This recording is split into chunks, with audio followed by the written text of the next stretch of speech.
Swastiastu, Namo Buddhaya, Salam Kebajikan.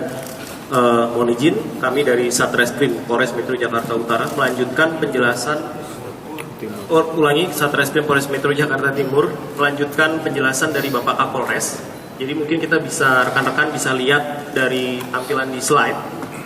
Mungkin lanjut, coba. Lanjut. Mendatangi TKP, kemudian melengkapi administrasi penyelidikan, melakukan olah TKP, pengaman barang bukti, kemudian membawa korban ke rumah sakit Polri, mengklarifikasi saksi-saksi dan melakukan visum repertum, dalam artian ini otopsi, kemudian mengirim sampel darah ke puslapor ini dalam rangka pengecekan terkait toksikologi. Jadi apakah ada kandungan-kandungan bahan berbahaya dalam tubuh korban dan sebagainya, mungkin akan nanti dijelaskan lebih lanjut dari puslapor Polri. Kemudian juga melakukan pemeriksaan digital forensik, ya ini terhadap handphone milik korban, termasuk kemudian penelusuran CCTV yang ada di Polres, karena korban memang seperti disampaikan Bapak Kapolres tadi berangkat itu dari Polres menuju ke tempat kejadian, dan CCTV yang mengarah ke TKP. Lanjut. Nah, ini rekan-rekan mungkin bisa lihat, ini adalah mulai dari kedatangan. Jadi kedatangan itu korban atas nama Budi Alfred Towoliu bersama dengan saksi John Edi Towoliu. Ini adalah ruangan CCTV di lantai 4 Satreskrim yang menuju ruang Sat Narkoba. Mungkin bisa lihat korban datang. Ini sekitar pukul 5.30 WIB. Itu real time, 5.30 real time ya. Itu datang bersama dengan korban sekitar pukul 7.40 waktu Indonesia Barat di ruang Sat Narkoba. Lanjut. Nah, 7.55 waktu Indonesia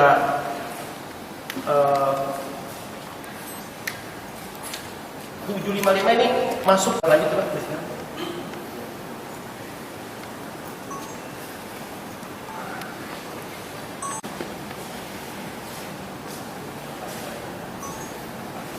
Real time-nya ya. Jadi memang ada perbedaan real time waktu dengan CCTV seperti disampaikan oleh Pak Kapolres tadi. Tadi terlihat turun seorang diri. Jaket warna hitam, nah itu terlihat korban diri keluar.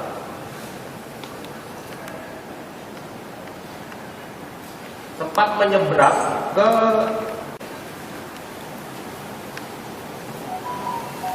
itu kelihatan kan, itu menuju yang seharusnya kalau ke arah stasiun yang nanti akan diperlihatkan di CCTV berikut.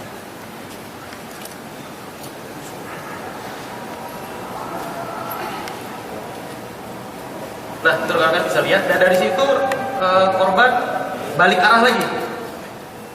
Nah, setelah itu sudah tidak kelihatan lagi kalau dari CCTV. Nah itu tetap masih kelihatan seorang diri ya. Ini sekitar jam 9.20-21 real time ya.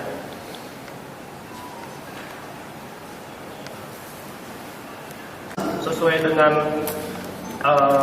keterangan dari masinis, kemudian dari pihak, itulah terjadinya tertabrak keretanya korban tersebut di kilometer 12 DDT plus 400 petak Jalan Jakarta Bekasi.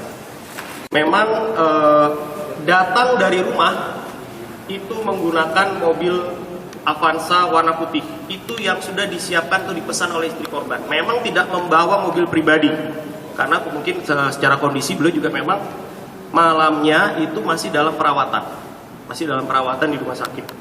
Kemudian menggunakan mobil ditemani oleh saudara korban, mendampingi korban sampai di Polres Metro Jakarta Timur. Kemudian sempat berbincang-bincang dengan 2 orang anggota Polres Metro Jakarta Timur, anggota Sat Narkoba, benar bahwa membicarakan perihal renovasi ruangan kerjanya. Kemudian sempat berganti kemeja warna putih, kemudian menggunakan jaket warna hitam kembali, jaket yang sama digunakan.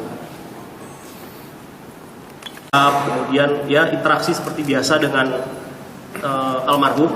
Lanjut kemudian menjelaskan ini terbagi memang jadi 3 klaster ya. Pada saat beliau datang dan di Polres, kemudian saat kejadian di perjalanan yang diterangkan dengan CCTV, dan setelahnya. Jadi di sini kita pada saat di TKP itu ada 4 orang saksi yang sudah kita ambil keterangannya, mulai dari masinis, kemudian asisten masinis, Kemudian adalah petugas KAI yang dihubungi pertama kali oleh masinis yang mengatakan bahwa memang terjadi kalau dalam bahasa kereta api itu tertemper apa ya? Tertemper itu tertabrak kereta. Jadi datang untuk mendatangi TKP dari pihak KAI itu, saudara ada 2 orang sudah kami mintai keterangan. Seperti yang dijelaskan Bapak Kapolres tadi, memang kereta ini adalah kereta Tegal Bahari yang menuju ke Tegal dari Senen. Kecepatan pada saat di wilayah situ adalah 27 km per jam. Jadi melihat dalam jarak waktu, kalau rekan-rekan di TKP mungkin lihat ada seperti flyover. Nah, keluar dari flyover itu kereta sudah melihat seseorang berdiri di pinggir tembok yang memang, nah ini posisinya kita olah TKP itu adalah masinis yang menunjuk. Nah, jadi korban itu berdiri di situ posisinya. Prosedur kereta melaksanakan memang membunyikan suling untuk memperingatkan memang orang yang biasa terlihat seperti mau melintas dan sebagainya. Kereta berjalan pelan, kemudian pada saat di kilometer yang tadi sudah kami sampaikan, korban itu melintas. Kemudian terjadilah kejadian tersebut tertabrak oleh kereta api. Kemudian dari masinis melaporkan ke stasiun Jatinegara yang diterima oleh saksi Kurniawan untuk melihat kebenaran bahwa memang adanya korban yang telah tertemper kereta api. Kemudian lanjut. Setelah olah TKP, kemudian pengaman korban, di sini kami melakukan olah TKP juga di pasca kejadian, termasuk ruangan kerja Kasat Narkoba yang memang secara ini tidak ditemukan hal yang mencurigakan atau lain sebagainya, hanya obat-obatan dan lain sebagainya yang memang sedang kita dalami. Kemudian lanjut dari hasil, nah ini obat-obatan yang ada ini obat sakit ya, maksud kami obat-obatan bukan obat-obatan terlarang atau apa enggak, karena memang beliau sedang dalam masa perawatan akibat sakit batu empedu yang memang setelah pelaksanaan operasi. Jadi ini obat-obat yang dikonsumsi pasca operasi dan selama perawatan. Lanjut.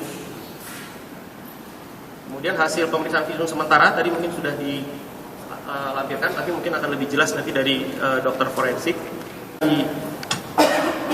Hasil digital forensik nanti mungkin dijelaskan juga dari Puslapor secara lebih detail. Kami hanya menepis bahwa berita-berita yang beredar bahwa tidak ada itu telepon dari orang-orang tidak dikenal dan lain sebagainya.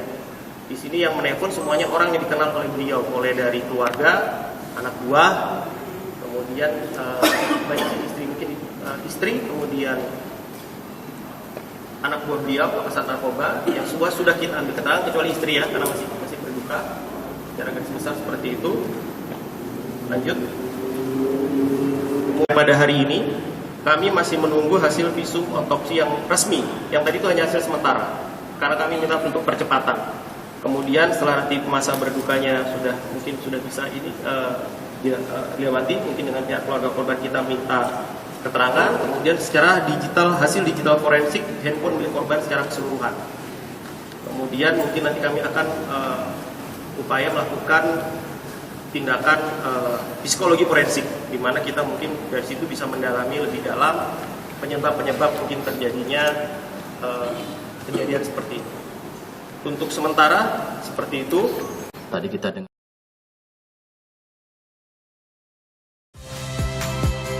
Saya Nitya Anissa, saksikan program-program Kompas TV melalui siaran digital, pay TV, dan media streaming lainnya.